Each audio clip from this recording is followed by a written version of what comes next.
concerns that many New Yorkers have are around the enforcement of immigration laws on New Yorkers across the 5 boroughs, and most recently we're talking about a mother and her 2 children, how this has very little to do with what that is.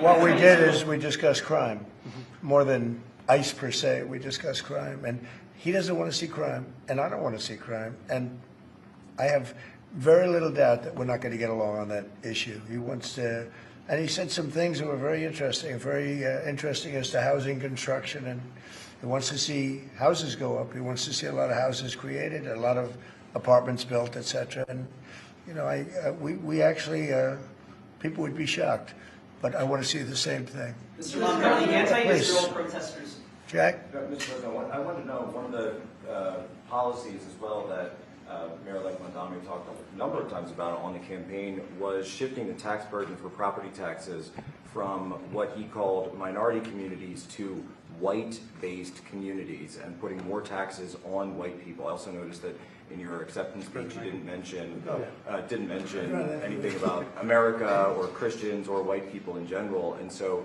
I didn't know if that was one of the policies that you guys had spoken about. We focused on affordability. We focused on the cost of living crisis. What I will say is that I am very much interested in property tax reform, because what we see right now in New York City is a system that is so inequitable that it can't even stand up in court. And the President and I spoke about the importance of not only building more housing, but also making sure that regulation of housing is something that is manageable to actually get through and not the cause of yet another weight that we see in our city. city. To be clear, you're continuing this idea of race-based property taxes. No, to be very clear, that's what you said. No, the use of the term was a description of neighborhoods, not a description of intent.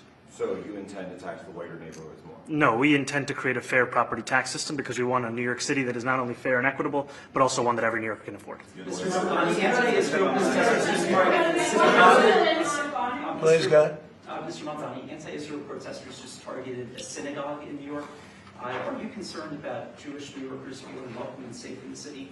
And President Trump, you threatened to cut off federal funding to New York City. What policies would prompt you to do that? Would that be city-run grocery stores? Would it be something else?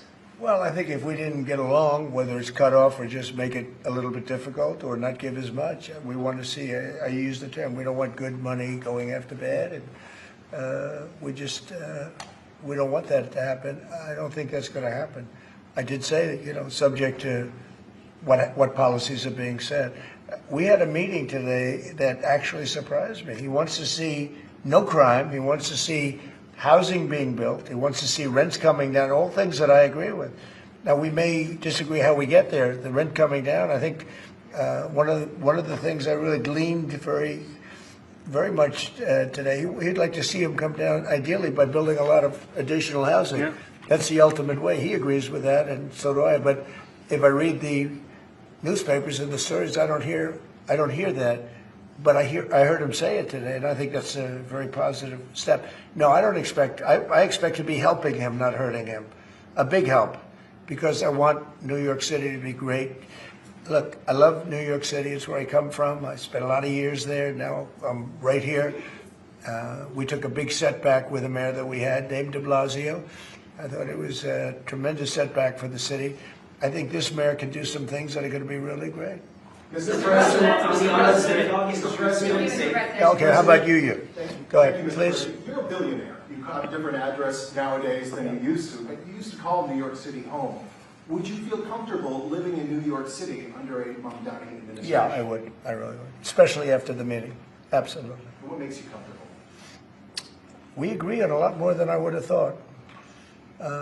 I think I want him to do a great job, and we'll help him do a great job. You know, he may have different views, but in many ways, you know, we were discussing when Bernie Sanders was out of the race, I picked up a lot of his votes, and people had no idea, because he was strong on not getting ripped off in trade and lots of the things that I've practiced and been very successful on. Tariffs, a lot of things. Bernie Sanders and I agreed on much more than people thought, and when he was put out of the race, I think quite unfairly, if you want to know the truth, many of the Bernie Sanders voters voted for me. And I felt very comfortable, frankly, in seeing that and saying that. And, you know, it just turned out to be a statistical truth. But No, I feel very comfortable. I would feel very, very comfortable being in New York, and I think much more so after the meeting. Yes, please.